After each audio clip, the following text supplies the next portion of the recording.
I sit here in my kitchen at 3 in the morning, an ice pack pressed against my swollen jaw, staring at the divorce papers I have been hiding for 6 months.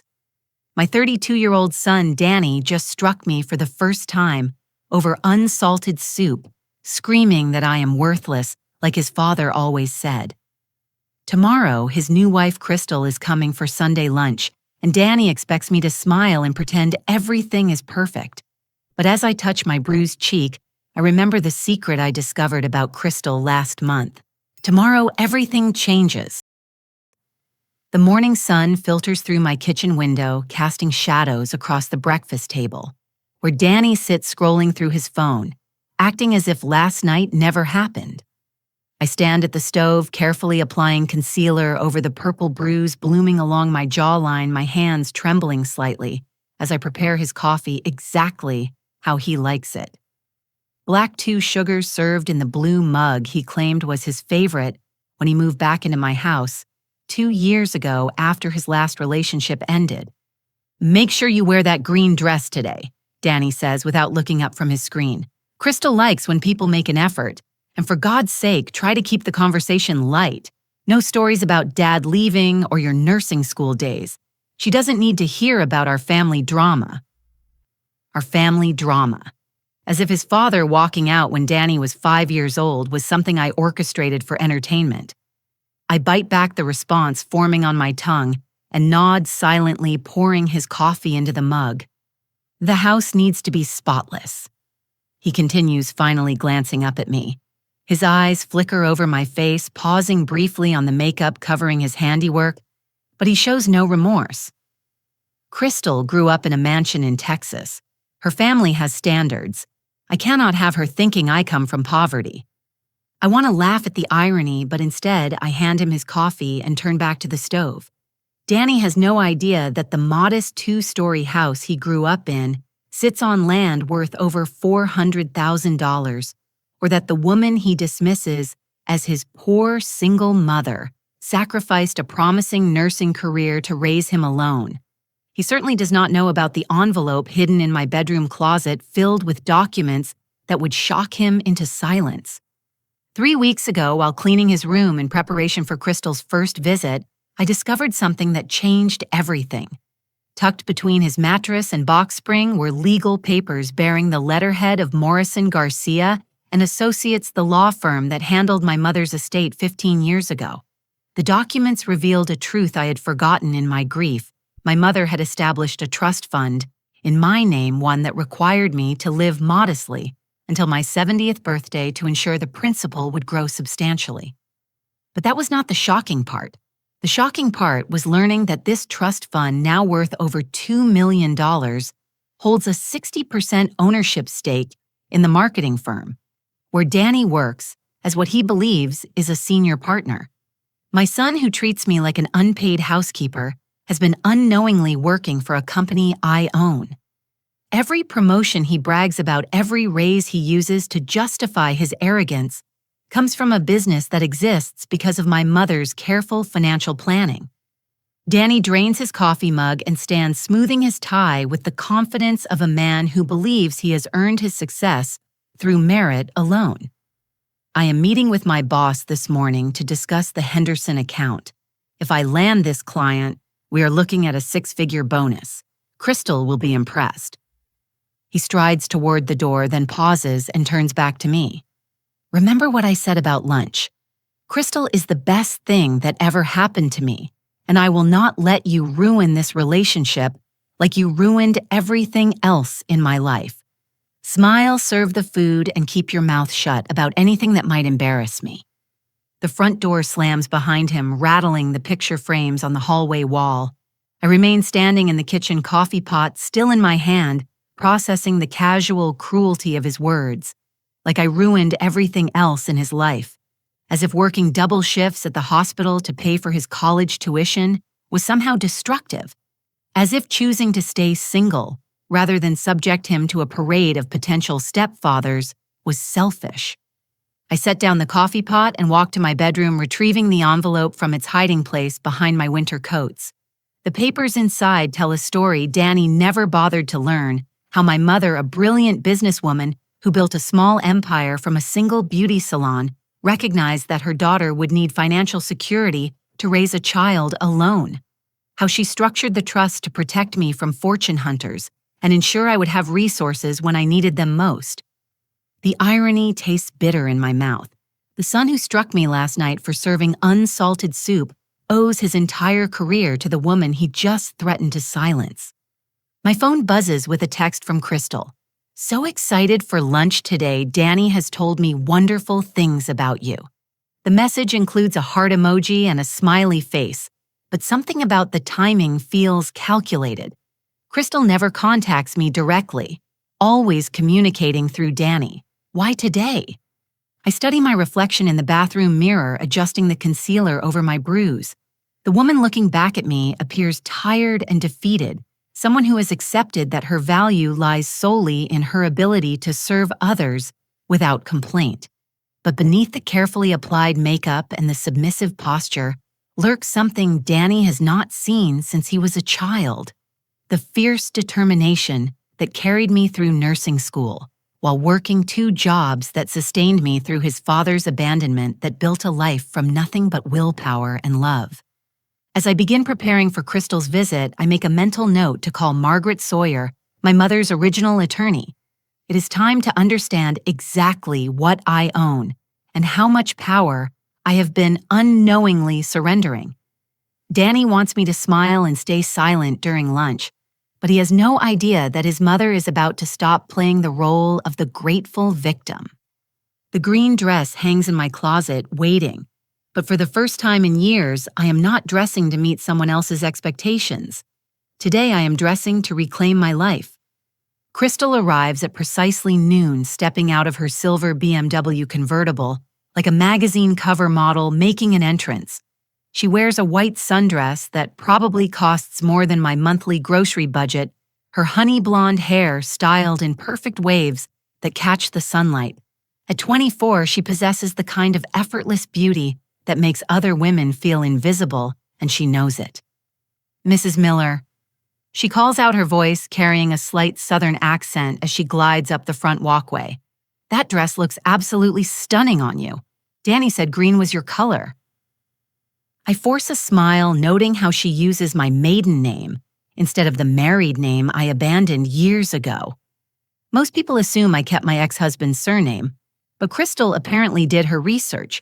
The detail seems small, but it adds to the growing collection of inconsistencies I have noticed about my son's new wife. "Thank you, dear. Please come in." I step aside to let her enter, watching as her eyes sweep over the living room with an appraising glint. She takes inventory of every piece of furniture, every family photo, every detail that might reveal something about our financial situation. "What a cozy home," she says, though her tone suggests she finds it anything but impressive. "Danny mentioned you have lived here for over 30 years. It must hold so many memories." The way she emphasizes memories makes it sound like a polite term for outdated and worthless. I guide her toward the dining room, where I have set the table with my mother's good china, the pieces Crystal examines with obvious interest. "This china is exquisite," she murmurs, lifting a plate to examine the manufacturer's mark on the bottom. "Haviland Limoges. These pieces are quite valuable, are they not?" "They belong to my mother," I reply carefully. "She collected them over many years." Crystal nods, but I catch her taking a photo of the china pattern with her phone when she thinks I am not looking. The gesture sends a chill down my spine. Who photographs their boyfriend's mother's dishes unless they are planning something? Danny arrives 20 minutes later, bursting through the front door with the energy of someone riding an adrenaline high. "Sorry I am late," he announces, kissing Crystal's cheek before turning to me with an expression I cannot quite read. "That meeting with my boss went better than expected." "Oh," Crystal's voice rises with interest. "Did you land the Henderson account?" "Even better." Danny's grin spreads wider. "Morrison offered me a partnership track. Full profit-sharing equity stake the works. We are talking about real money now, not just salary." I freeze in the act of ladling soup into bowls. Morrison. As in Morrison Garcia and Associates, the law firm that manages my trust fund. the same firm whose documents I found hidden in Danny's room. My hands begin to shake as the implications hit me. That is wonderful, darling, Crystal coos, but her eyes are calculating. When do you start? Next month. Morrison wants to fast-track everything. Danny pulls out Crystal's chair with a flourish, then sits down himself. He said something interesting, though. Apparently his firm has connections to some major estate holdings in the area. Old money families with complex trust structures. He thinks I would be perfect for managing those accounts. The soup ladle slips from my fingers, clattering against the serving bowl. Both Danny and Crystal look at me sharply. Sorry, I mumble, retrieving the ladle with trembling hands. Just clumsy. But my mind is racing.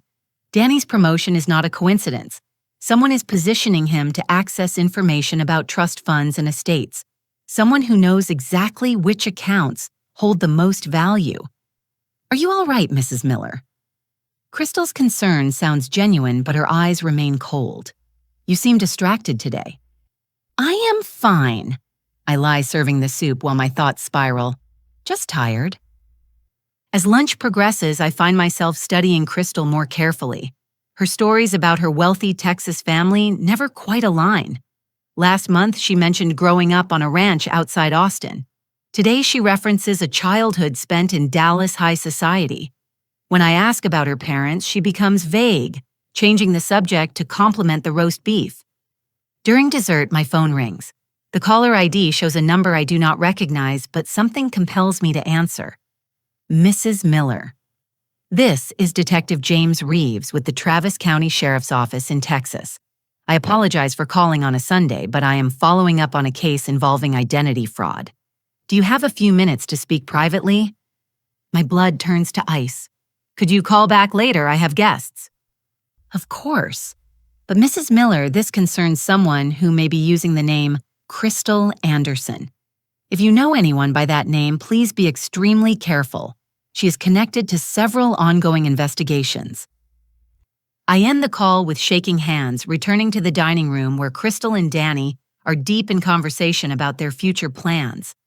Crystal wants to start a family immediately.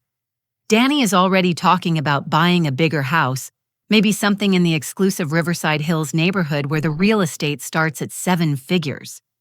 We should probably get married soon, Crystal says, reaching across the table to squeeze Danny's hand. I am not getting any younger, and I want to give you children while I'm still young enough to enjoy them. Danny's face lights up with boyish enthusiasm. How about next month, right after my promotion goes through? Perfect. Crystal's smile is radiant, but when she turns to include me in the conversation, I notice it does not reach her eyes. And of course, we will want to make sure all the family finances are properly organized. Danny mentioned you handle some investments, Mrs. Miller. Perhaps we should discuss consolidating everything for easier management. The detective's warning echoes in my mind as I watch this beautiful young woman manipulate my son with surgical precision. Crystal is not just after Danny's affection or his modest savings account. She is after something much bigger, and somehow she knows exactly what to look for. That's very thoughtful, I managed to say. But my financial situation is quite simple. Nothing that would interest young people like yourselves. Oh, I am sure that is not true. Crystal laughs, but there is steel beneath the sweetness. Danny says you are far too modest about your accomplishments. A woman who raised such a successful son must have considerable wisdom to share. After they leave for Danny's apartment, I sit alone in my dining room staring at the empty dishes and processing what I have learned. The detective's call was not a coincidence. Someone has been investigating Crystal, and that someone thought I needed to be warned. I retrieved the envelope from my bedroom and spread the trust documents across my kitchen table, studying them with new urgency. The numbers are staggering. Between the principal, accumulated interest, and the business holdings, my net worth approaches $2.5 million, more than enough to make me a target for someone running a sophisticated con game. My hands shake as I reach for my phone to return Detective Reeves' call.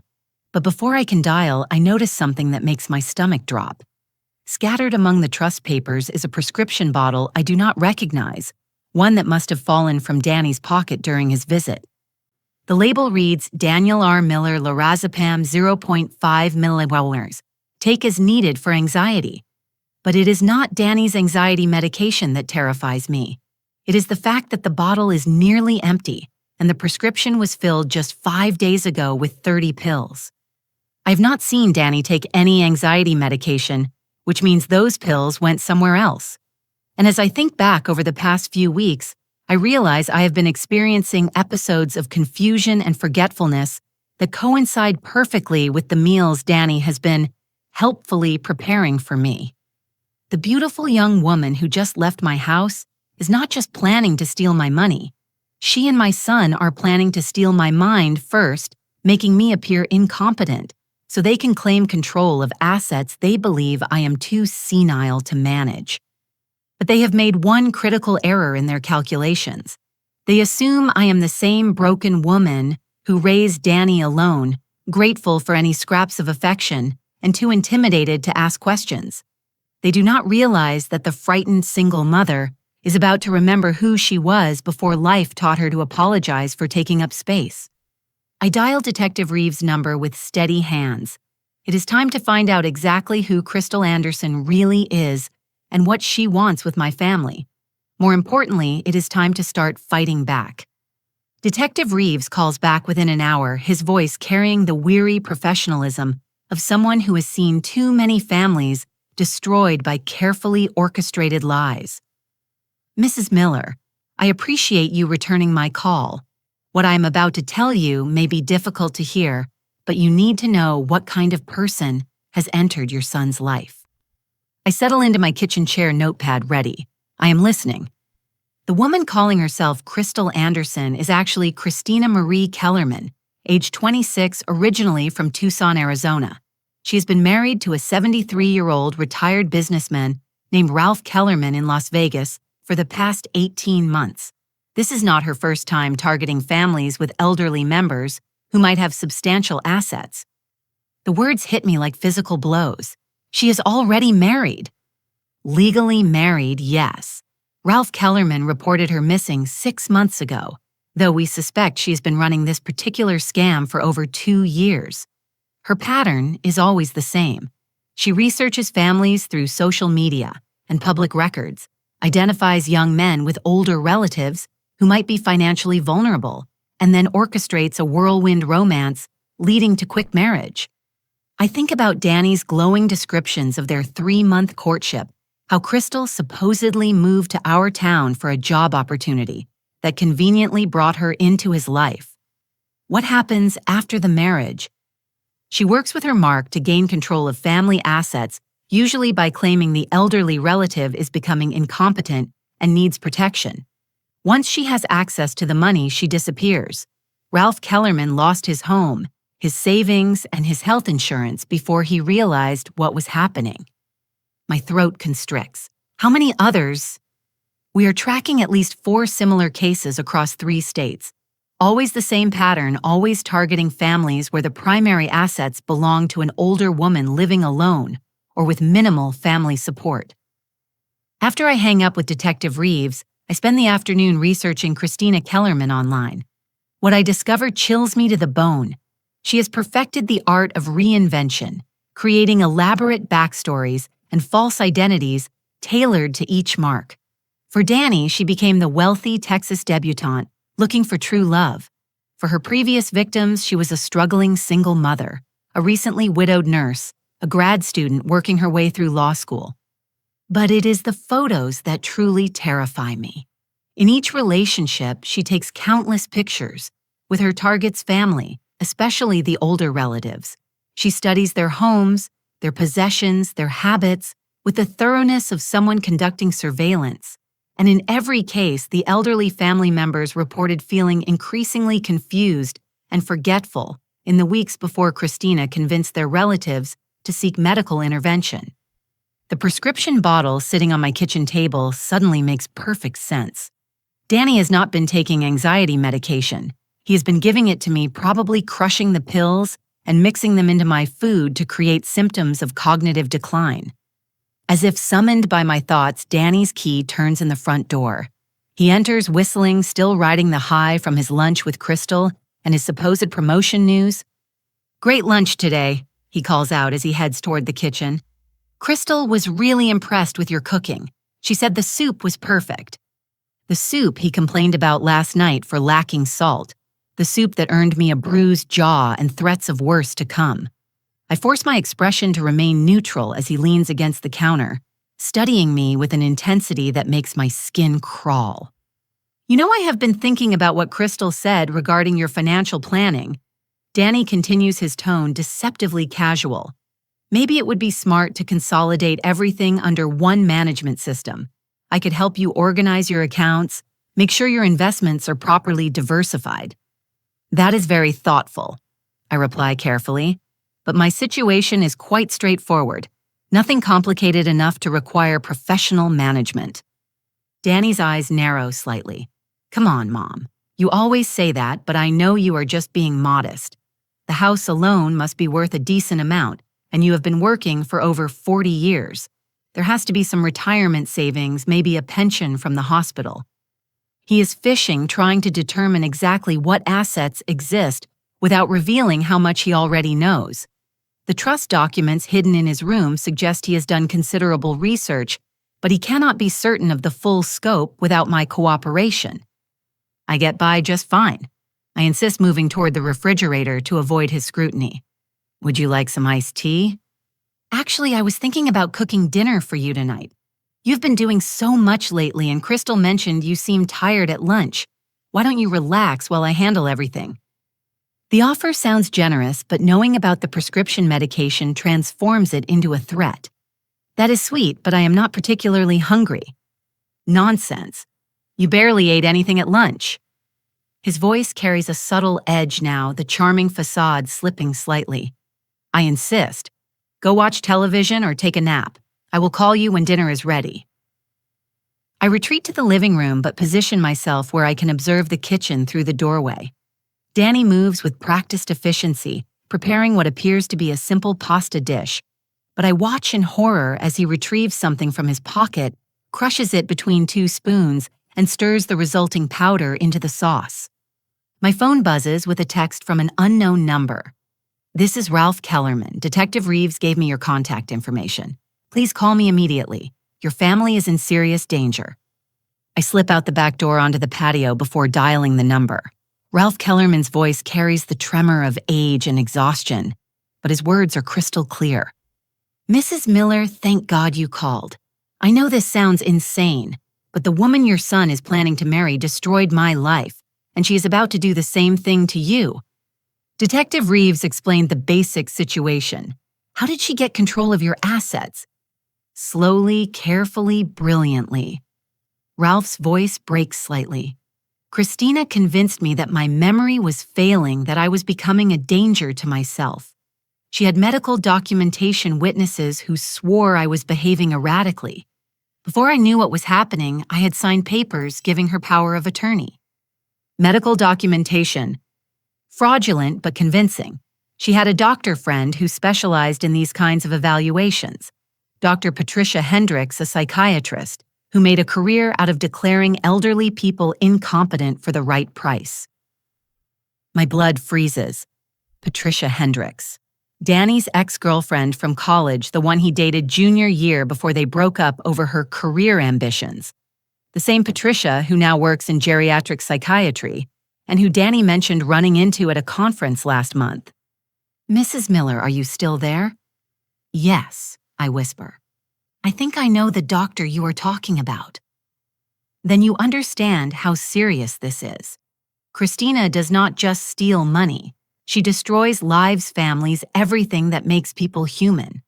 By the time I realized what was happening, I had lost my home, my independence, and nearly my sanity." Danny calls from the kitchen, his voice artificially cheerful. "Dinner's ready. Come eat while it is still hot." "I have to go," I tell Ralph. "But thank you for calling. You may have just saved my life." I return to the kitchen where Danny has plated pasta with meat sauce, the same sauce I watched him contaminate with crushed medication. He sets the plate before me with a smile that no longer looks affectionate. Eat up, he encourages. You need your strength. I take a small bite, pretending to chew while actually holding the food in my cheek. Delicious. You are becoming quite the chef. Danny watches me intently, waiting for me to consume more of the drugged meal.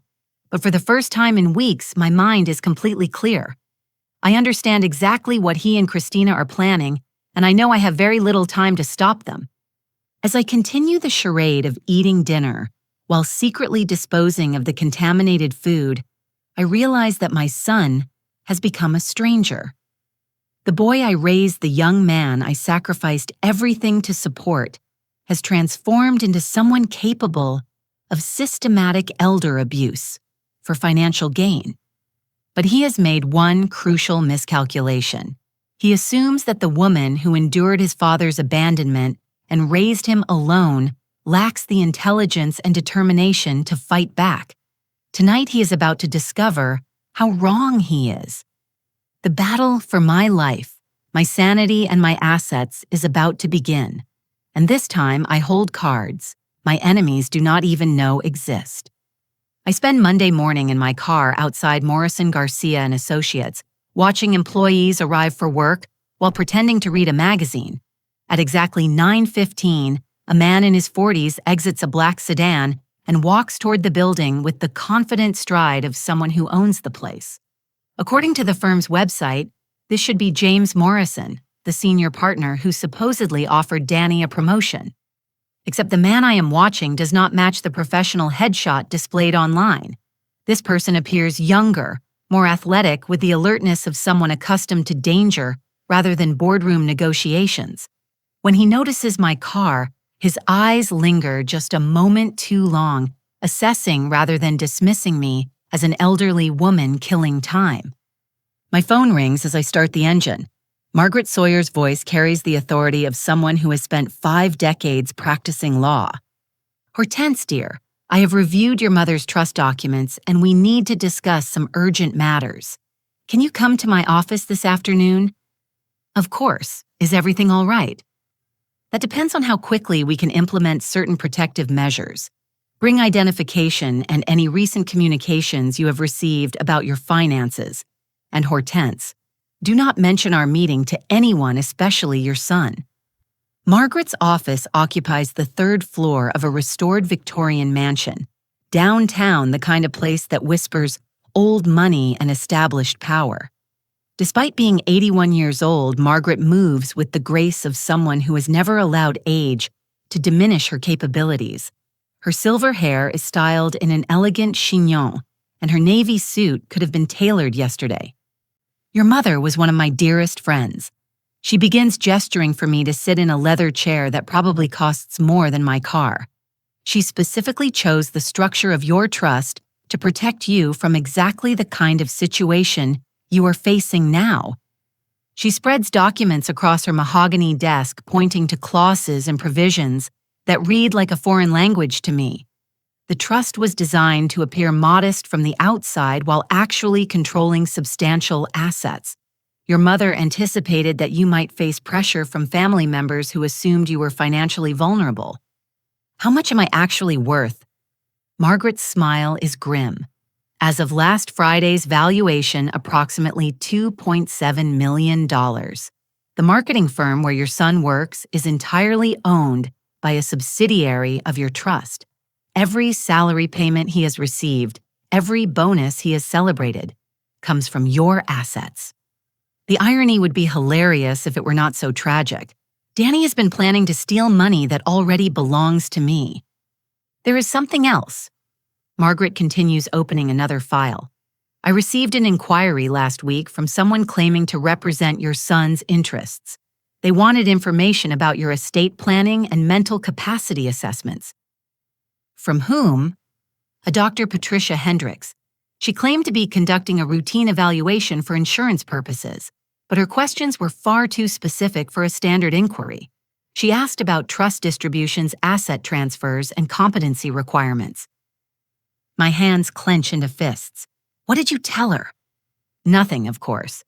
But the fact that she contacted me directly means someone has done extensive research into your mother's estate. This is not a casual attempt at elder fraud, Hortense. This is a sophisticated operation. We spend the next 2 hours implementing what Margaret calls defensive measures. She contacts the bank that manages my trust accounts, implementing additional security protocols that require her personal authorization for any major transactions.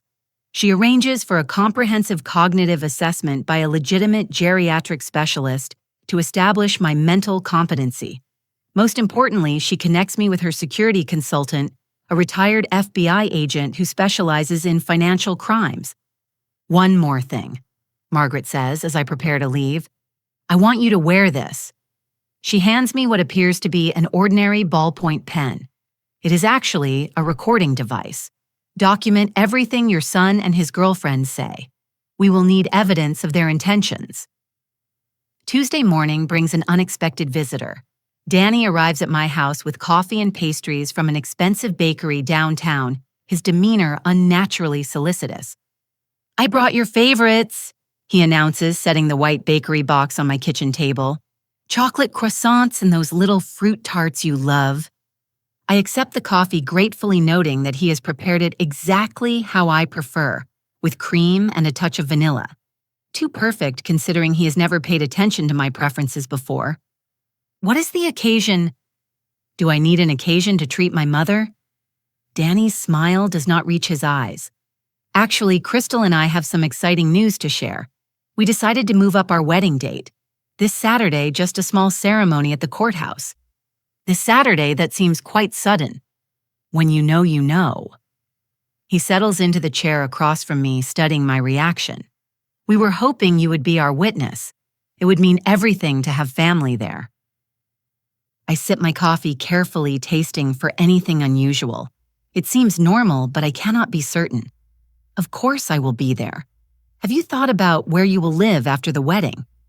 Actually, we were hoping to stay here for a while just until we find the perfect place.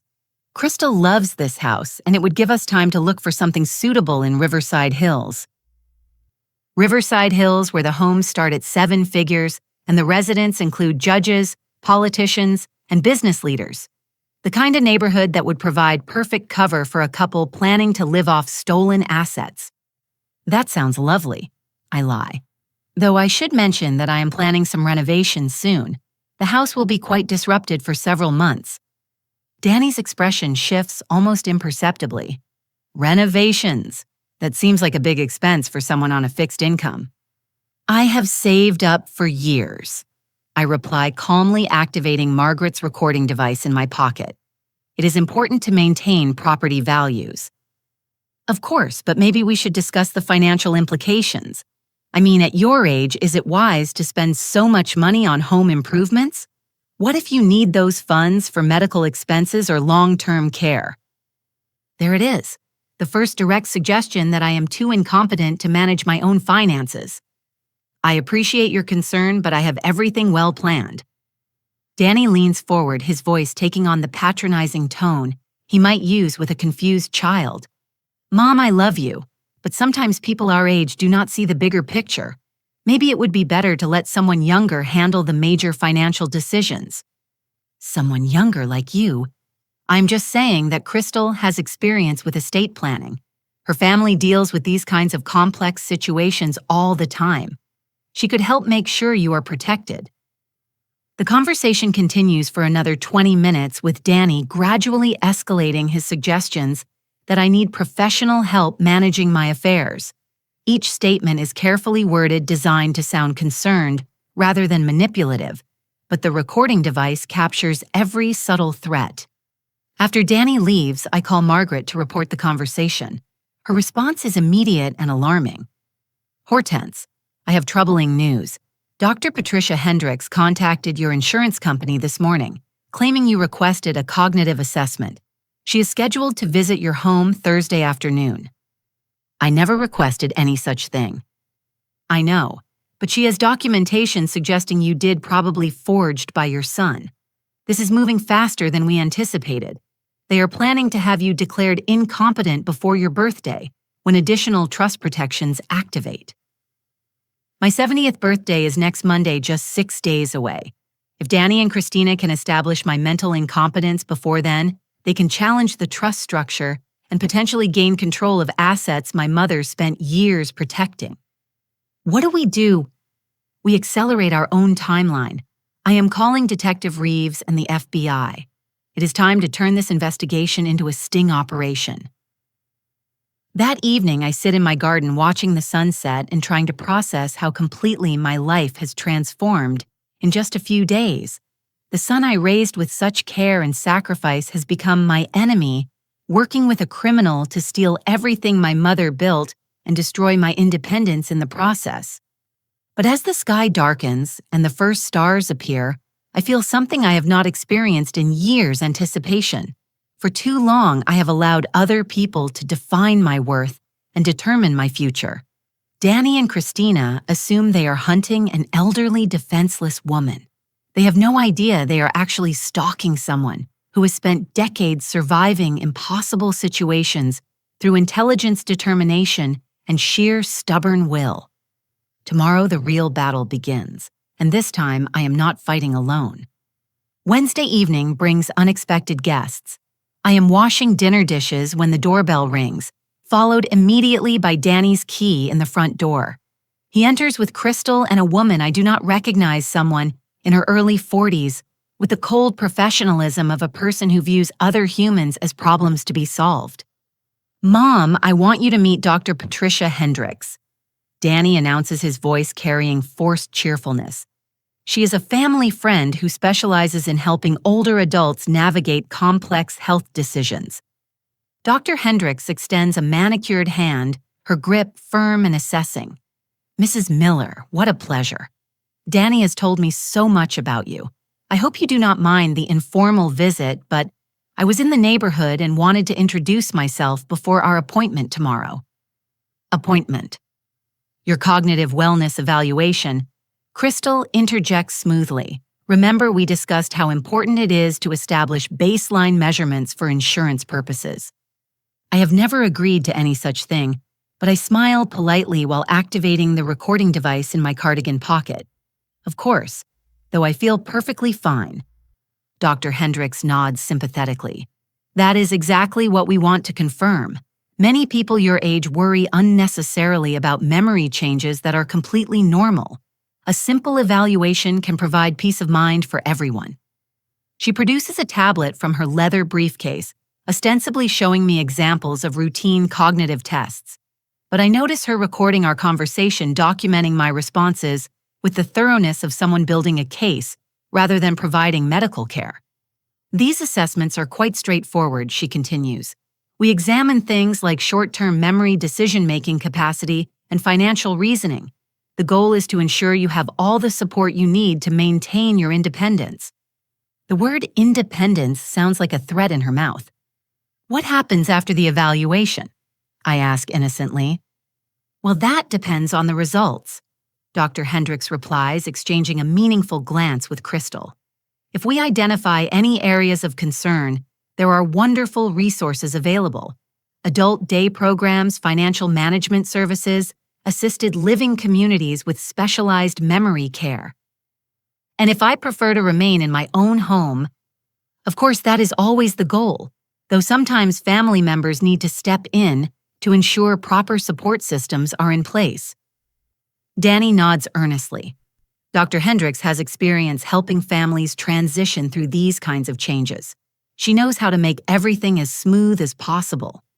After they leave, I call Detective Reeves immediately. His response confirms my worst fears. "Mrs. Miller, we have been investigating Dr. Hendricks for months. She has been involved in at least 12 cases of fraudulent competency evaluations, always targeting elderly individuals with substantial assets. Her medical license is currently under review, but she continues practicing while the investigation proceeds." "What exactly does she do?" "She creates documentation showing cognitive decline, whether it exists or not. Her evaluations are designed to support predetermined conclusions about mental incompetence. Once someone is declared unable to manage their own affairs, their family members or appointed guardians can access their assets. And Christina Kellerman works with her. Christina provides the intelligence gathering and emotional manipulation. She identifies targets, establishes relationships, and creates the family dynamics that make the fraud appear legitimate. Dr. Hendricks provides the medical cover that makes everything look official. What about my son? Detective Reeves pauses before answering. In previous cases, the family member involved usually believes they are protecting their relative from a genuine health crisis. Christina is very skilled at convincing people that their loved ones are declining mentally, while only she can provide the necessary care and support. But I know better. Danny's behavior toward me has been calculating and cruel, not concerned and protective. He understands exactly what he is participating in.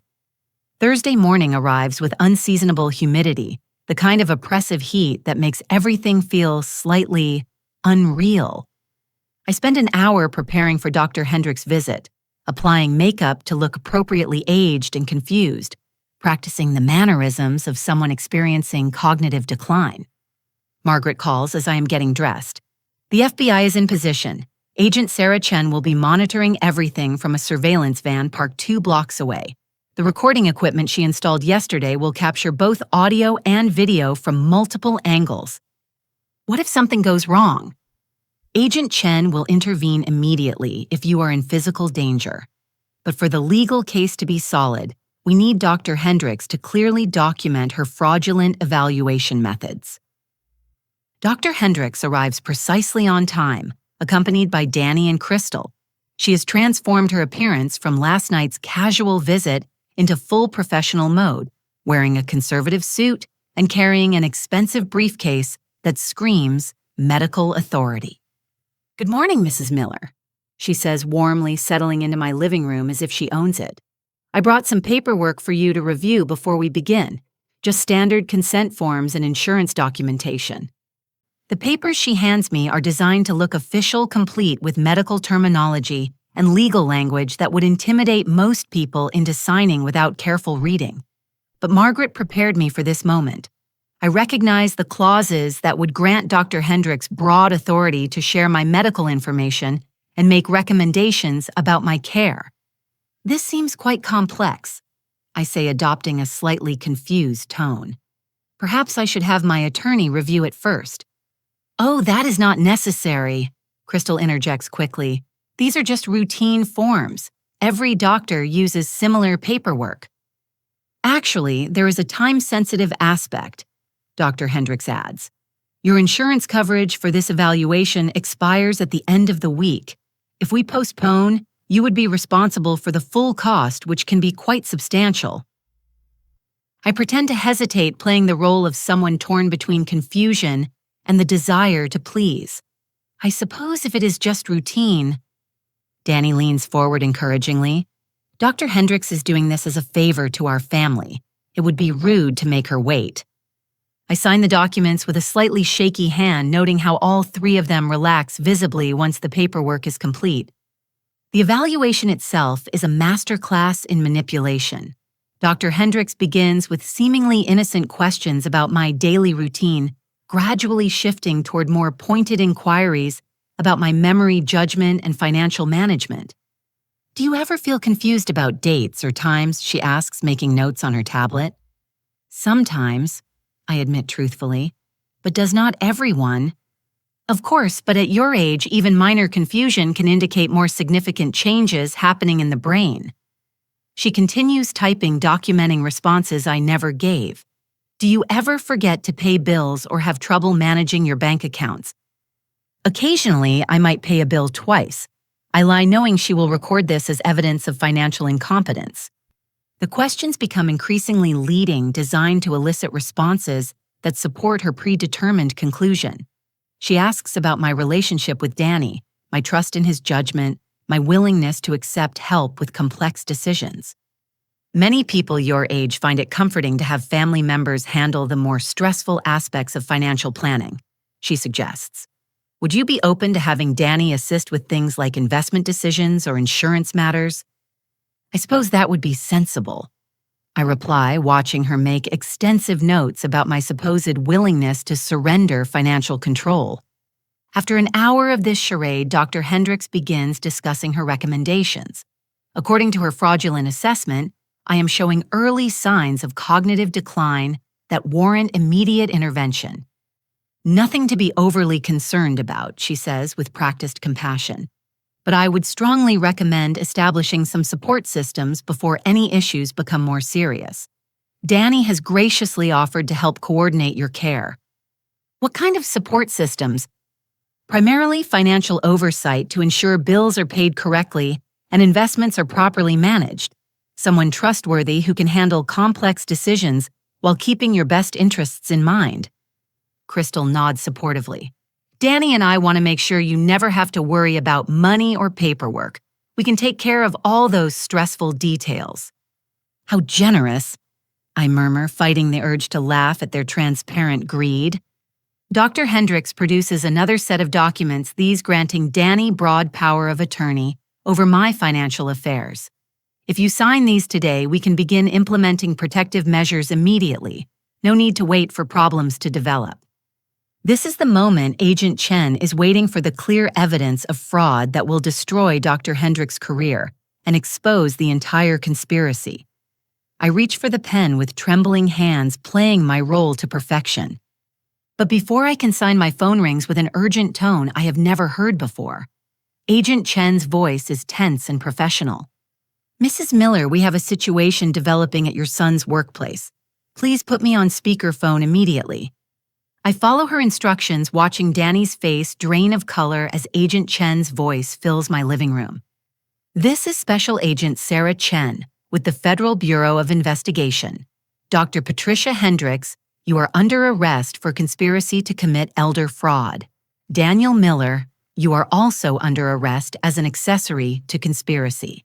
Christina Kellerman, also known as Christina Anderson, you are under arrest for wire fraud, identity theft, and violation of federal racketeering statutes. The front door bursts open as FBI agents flood into my living room, weapons drawn and badges displayed. Danny stumbles backward, his face a mask of shock and terror. I do not understand, he stammers. We were just trying to help her.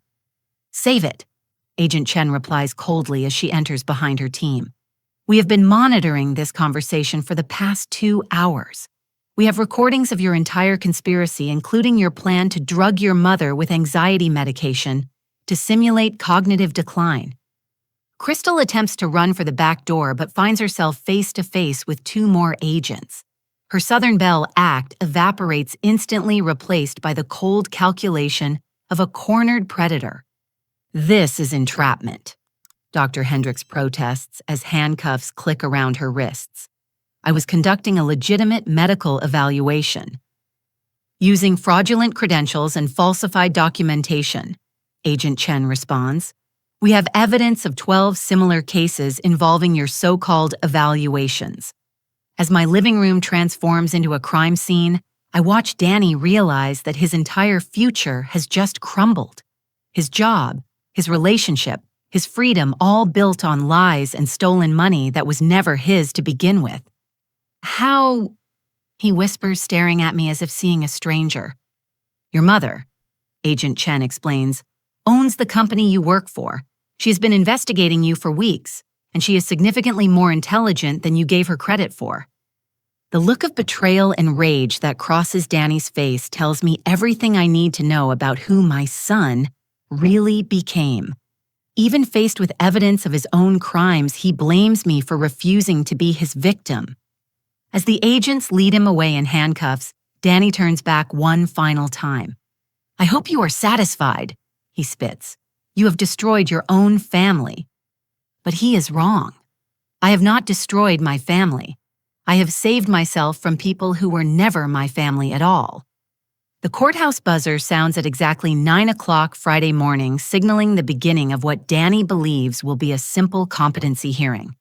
He sits at the defendant's table wearing an orange jumpsuit, his court-appointed attorney whispering reassurances about plea bargains and reduced sentences.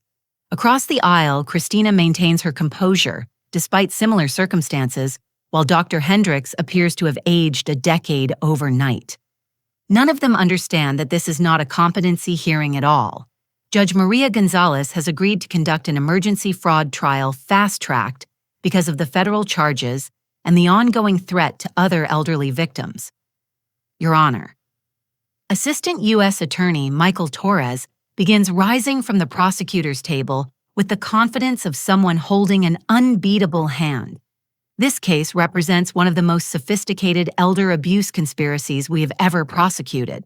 The defendant systematically targeted vulnerable seniors using medical fraud and family manipulation to steal millions of dollars.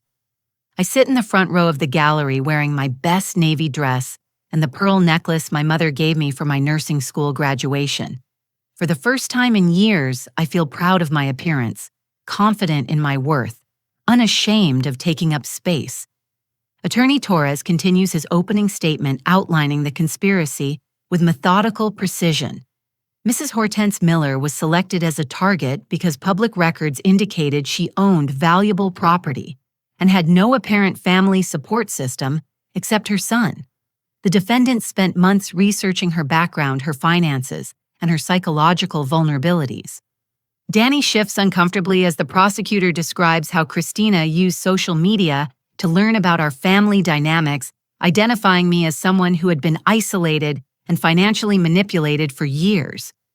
The evidence will show that Daniel Miller began drugging his mother with prescription anxiety medication, creating symptoms that would support a diagnosis of cognitive decline. Dr. Patricia Hendricks then conducted a fraudulent evaluation designed to declare Mrs. Miller mentally incompetent. Christina Kellerman, meanwhile, positioned herself to gain control of assets worth over $2.5 million. A murmur ripples through the courtroom gallery. Several reporters lean forward, recognizing the scope of the conspiracy they are witnessing. Judge Gonzalez calls for order before addressing Danny directly. "Mr. Miller, do you understand the charges against you?" Danny rises shakily, his voice barely audible. "Yes, Your Honor. Conspiracy to commit elder abuse, wire fraud, and money laundering. Do you understand that these are federal crimes carrying potential sentences of up to 20 years in prison?" "Yes, Your Honor." The judge turns to me with unexpected warmth. "Mrs. Miller, I understand you wish to address the court before we proceed with evidence presentation." I stand slowly, feeling the weight of every eye in the courtroom. Margaret squeezes my hand encouragingly as I approach the witness stand. "Your Honor, 6 months ago, I believed my greatest accomplishment was raising a son who would care for me in my old age. I thought I was lucky to have Danny's attention, grateful for his occasional visits, honored that he chose to live in my home." My voice grows stronger as I continue. "I measured my worth by how little trouble I caused, how few demands I made, how quietly I could disappear into the background of his successful life. When he struck me for serving unsalted soup, I felt shame that I had failed as a mother and a cook." Danny stares at the floor, unable to meet my eyes. But that night, sitting in my kitchen with a bruised jaw and broken spirit, I remembered something I had forgotten. I am not just Daniel Miller's mother. I am Hortense Miller, a woman who worked 2 jobs to put herself through nursing school. I am the daughter of a brilliant businesswoman who built an empire from nothing. I am the person who sacrificed my career to raise a child alone, who survived abandonment and poverty, and the kind of exhaustion that makes you question your own sanity. The courtroom is completely silent now. "Your Honor, my son did not just attempt to steal my money. He tried to steal my identity, my history, my right to exist as a complete human being, rather than just a source of financial support. Dr. Hendricks did not just commit medical fraud. She participated in a systematic attempt to erase my intelligence, my competence, and my autonomy. Christina Kellerman did not just run a confidence game. She exploited the deepest vulnerabilities of families already struggling with the complexities of aging and dependence." I paused to look directly at each defendant. But they made one critical error. They assumed that a woman who had spent decades caring for others lacked the strength to care for herself. They believed that someone who had been taught to apologize for taking up space would never fight back for the right to occupy her own life. Judge Gonzalez nods approvingly. "Thank you, Mrs. Miller. Your courage in exposing this conspiracy has likely prevented these individuals from victimizing other families." Attorney Torres calls his first witness, Ralph Kellerman, Christina's actual husband, who was flown in from Nevada to testify about her previous crimes. His testimony reveals the full scope of her marriage fraud operation, including detailed documentation of how she systematically isolated him from friends and family before draining his accounts. She convinced me that my children were only interested in my money. Ralph explains, his voice thick with emotion. She made me believe that everyone except her was trying to hurt me. By the time I realized what was happening, I had signed away my home, my retirement savings, everything my late wife and I had worked 40 years to build. The FBI presents recorded conversations, financial documents, and medical records that paint a devastating picture of systematic abuse. Agent Chen testifies about finding similar patterns in 12 other cases across 4 states, all involving Dr. Hendricks' fraudulent evaluations and Christina's marriage scams. Dr. Hendricks' attorney attempts a defense based on professional judgment and legitimate medical concerns, but the evidence is overwhelming. Video recordings show her documenting responses I never gave, creating false symptoms, and coordinating her findings with the conspiracy timeline. When Christina takes the stand in her own defense, she attempts to portray herself as a young woman who fell in love and got caught up in circumstances beyond her control. But Prosecutor Torres destroys her credibility within minutes, producing evidence of her previous marriages, her criminal history, and her careful research into my family's financial situation. Ms. Kellerman, Torres says, producing photographs from her phone, "Can you explain why you took pictures of Mrs. Miller's china pattern, her family photos, and the interior of her home during your first visit?" Christina's composure finally cracks. "I was just interested in her family history." Interested enough to research the value of her possessions through online auction sites. Interested enough to contact her insurance company, asking about coverage limits. Interested enough to drive past her house at 3 a.m. on multiple occasions. The evidence is damning comprehensive and impossible to explain away. By the time Danny's attorney presents his defense, the outcome is inevitable. Danny claims he genuinely believed I was experiencing cognitive decline and needed protection. He portrays himself as a concerned son manipulated by Christina and Dr. Hendricks. But the recordings of his conversations expose his true motivations. Your Honor, Attorney Torres concludes, Daniel Miller was not a concerned son. He was a willing participant in a conspiracy to commit elder abuse. He drugged his mother, threatened her when she resisted his control, and planned to have her declared mentally incompetent to access her assets. His only regret is that the conspiracy was discovered before he could complete the theft. Judge Gonzalez deliberates for less than 30 minutes before returning with her verdict. All 3 defendants are found guilty on all counts. Danny receives 7 years in federal prison for elder abuse conspiracy and wire fraud. Dr. Hendricks receives 12 years and permanent revocation of her medical license. Christina receives 15 years for her role as the conspiracy's mastermind, plus additional consecutive sentences for her crimes in other states.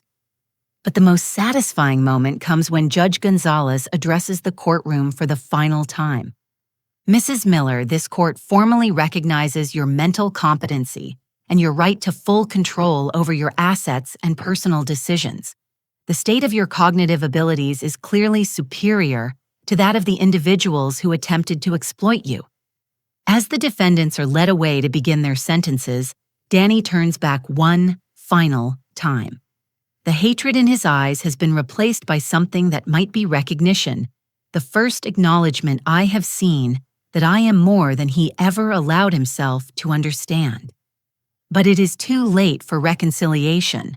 The son I raised with such devotion chose greed over love, conspiracy over family cruelty, over compassion. The person being taken away in handcuffs is a stranger who happened to share my DNA. Outside the courthouse, reporters swarm with questions about the case and my plans for the future. I answer politely but briefly, eager to begin the next chapter of my life. Agent Chen approaches as the crowd disperses. Mrs. Miller, I want you to know that your cooperation in this case will likely prevent dozens of other families from experiencing similar abuse. Your courage in fighting back has made a real difference." Margaret takes my arm as we walk toward her car. "So, what now, dear? How does it feel to be a free woman?" I pause to consider the question, looking back at the courthouse where I reclaimed my life, and forward to the future I now have the power to create. "It feels like coming home to myself," I tell her. "For the first time in decades, it feels like I remember who I really am." 6 months after the trial, I stand in the conference room of the renovated Victorian mansion that now serves as headquarters for the Hortense Miller Foundation for Elder Rights. The walls display framed newspaper articles about our successful prosecutions, photographs from our advocacy events, and letters from families we have helped protect from financial abuse. Margaret sits at the head of our polished oak table, reviewing case files with the efficiency of someone who found new purpose in retirement. Agent Sarah Chen occupies the chair to her right, having taken early retirement from the FBI to serve as our investigations director. Around the table sit Dr. Rebecca Walsh, a legitimate geriatric psychiatrist who helps us identify fraudulent evaluations, attorney James Crawford, who specializes in elder law, and Susan Walters, my former neighbor, who now manages our community outreach programs. The Anderson case is ready for trial next month. Agent Chen reports, sliding a thick folder across the table. "Thanks to the protocols we developed after your situation, we were able to intervene before the victim lost any assets." Dr. Walsh nods approvingly. The early warning signs are becoming easier to recognize. Sudden changes in family dynamics, unexplained medical evaluations, rapid relationship progressions with much younger partners. The pattern is remarkably consistent. Our foundation has grown beyond anything I imagined when Margaret and I first discussed creating a resource for elderly abuse victims. What began as a desire to help others avoid my experience has evolved into a comprehensive advocacy organization that works with law enforcement, medical professionals, and legal aid societies across 3 states. The Legislative Committee wants to schedule hearings on the Elder Protection Act next session. Attorney Crawford adds, "Senator Williams believes we have enough documented cases to support mandatory reporting requirements for suspicious competency evaluations." I review the quarterly report spread before me, amazed by what we have accomplished. 37 families protected from financial abuse, 12 fraudulent medical professionals reported to licensing boards, 4 major prosecutions resulting in prison sentences totaling over 60 years. But the numbers that matter most to me are simpler. 7 elderly women who called our hotline last month to report feeling isolated and afraid, who are now connected to support networks that value their intelligence and independence. Speaking of the hotline, Susan interjects with a smile, "We received a call yesterday from a woman whose story sounds remarkably familiar. Her grandson has been pressuring her to sign power of attorney documents, and she discovered anxiety medication hidden in her kitchen." Location: Phoenix, but she mentioned that her grandson's girlfriend claims to be from Texas and has been asking detailed questions about her late husband's insurance policies. Agent Chen's expression sharpens with interest. "I will contact the Phoenix field office this afternoon. If this is another Christina Kellerman copycat, we want to intervene immediately." The meeting continues for another hour, covering budget allocations, volunteer training schedules, and upcoming speaking engagements. But as my colleagues discuss logistics and strategy, my mind drifts to the personal transformation that made this work possible. This morning, I received a letter from Danny, his 3rd attempt at communication since beginning his prison sentence. Like the previous 2, this letter requests financial assistance for his appeals process and expresses anger that I have abandoned him during his time of need. Like the previous 2, this letter will go unanswered and be forwarded to our legal team as evidence of his continued attempts at manipulation. The son I raised no longer exists, if he ever existed at all. The person writing from federal prison is someone who views our relationship as a transaction. My value measured solely by my willingness to provide resources without expecting respect or consideration in return. I grieve for the child I loved, but I refuse to enable the adult he chose to become. Hortense. Margaret's voice draws me back to the present. The reporter from 60 Minutes wants to confirm your availability for the interview next week. Of course, though I still find it strange that people are so interested in my story. Susan laughs warmly. Strange. You brought down a conspiracy that had been operating for years. You turned a personal attack into a movement that has protected hundreds of families. You proved that intelligence and determination matter more than age or vulnerability. After the meeting ends, I drive to my favorite coffee shop downtown, a small independent business run by a young couple who always remember my order and ask about my foundation work. As I settle into a corner booth with my latte and the local newspaper, I reflect on how completely my daily routine has transformed. Instead of spending mornings cooking breakfast for someone who criticized my efforts, I start each day reviewing case files and planning advocacy strategies. Instead of afternoons cleaning house for a son who showed no appreciation, I visit community centers and senior housing facilities to speak about financial safety. Instead of evenings waiting for crumbs of attention from family members who viewed me as an obligation, I have dinner plans with friends who value my company and respect my opinions. My house has been transformed as well. Danny's room is now my home office filled with books about elder rights, legal advocacy, and nonprofit management. The living room where Dr. Hendricks attempted her fraudulent evaluation has become a welcoming space where I host book club meetings and foundation planning sessions. The kitchen where I once served meals to people who took my efforts for granted is now the heart of a home where I cook for pleasure rather than obligation. Last month, Ralph Kellerman visited from Nevada, healthy and optimistic after rebuilding his life with support from victim services programs. We spent an afternoon sharing stories about our recovery processes, marveling at how experiences that seemed designed to destroy us actually revealed strength we never knew we possessed. The hardest part, Ralph confided over tea in my garden, was not the financial loss or even the humiliation. It was realizing that I had forgotten how to value myself independent of other people's approval. His words resonated deeply. For years, I had measured my worth by Danny's occasional expressions of affection, by my ability to anticipate his needs, by how little trouble I caused in his increasingly successful life. I had become so focused on earning love that I forgot I deserved it simply by existing. The phone rings, interrupting my reflection. Agent Chen's voice carries excitement and urgency. Hortense, we just received a call from the Phoenix Police Department.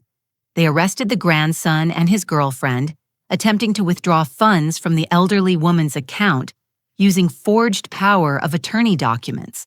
The girlfriend is using the name Crystal Martinez, but her fingerprints match someone wanted in connection with 3 other elder fraud cases. Same pattern. Identical.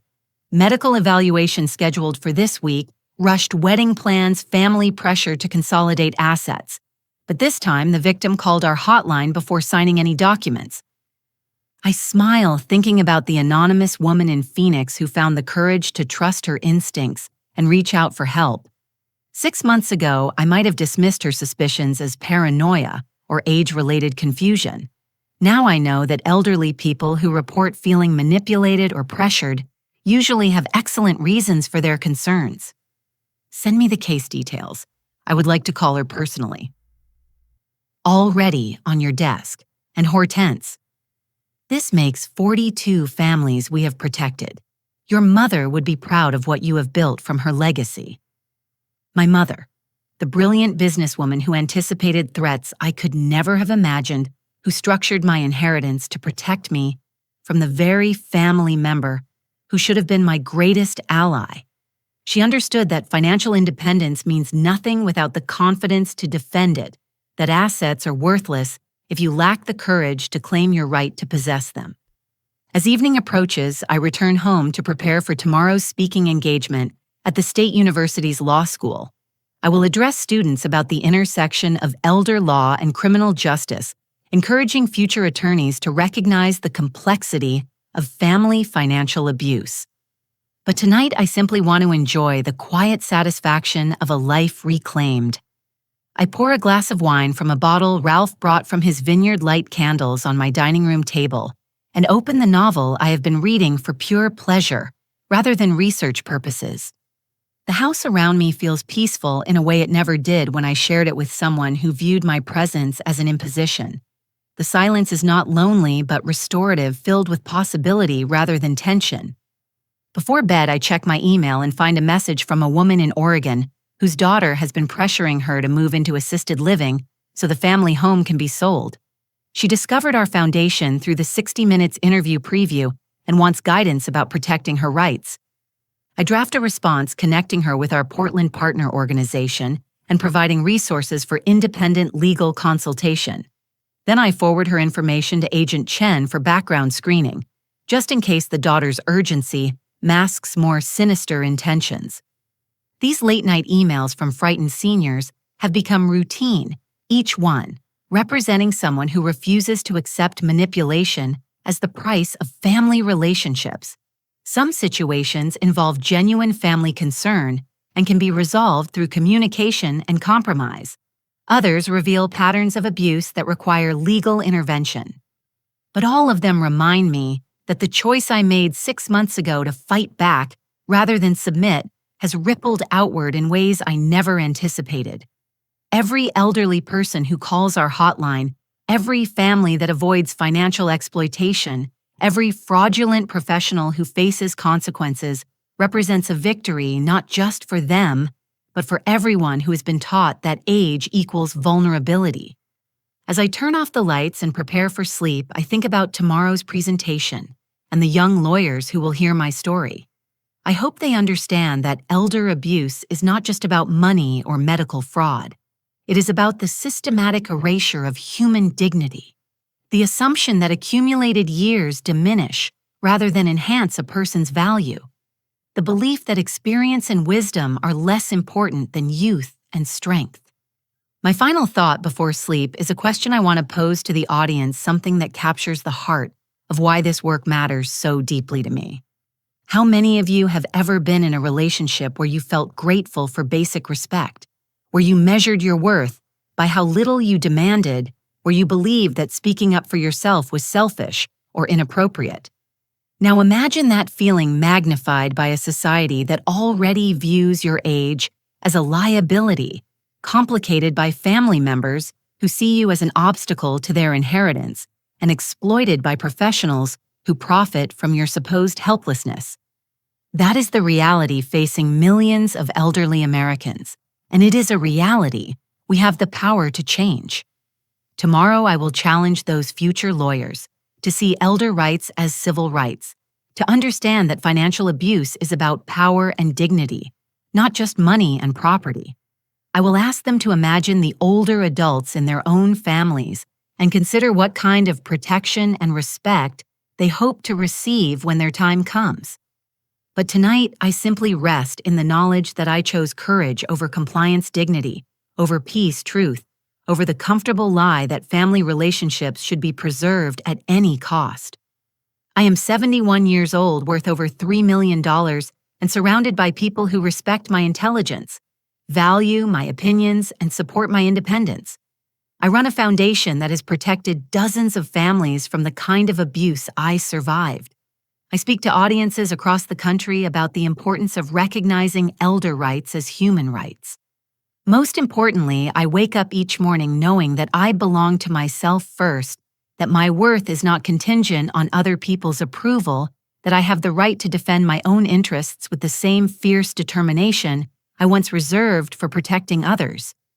The woman who sat in her kitchen at 3 a.m. with a bruised jaw and broken spirit was not weak or foolish. She was simply someone who had forgotten that love should never require you to diminish yourself. That family should be a source of strength rather than shame, that growing older means accumulating wisdom and experience, not surrendering autonomy and self-respect. Now I remember who I always was underneath the roles and expectations and compromises. Hortense Miller, a woman of substance, intelligence, and unshakable worth. And that memory has made all the difference. I want to leave you with this question. When you look at the elderly people in your life, Do you see them as fully realized human beings with their own dreams, needs, and rights? Or do you unconsciously view them as obligations, burdens, or sources of potential inheritance? The way we answer that question as a society will determine whether we build communities that protect and empower our aging population, or whether we continue to tolerate the kind of systematic abuse that treats older adults as disposable. If my story resonates with you, please take a moment to like this video and subscribe to our channel for more stories about standing up for what is right, even when the odds seem impossible.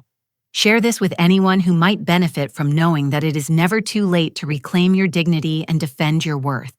And leave a comment below telling us about the elderly people who have made a difference in your life, because their stories deserve to be heard and celebrated. Thank you for listening to my journey from victim to victor.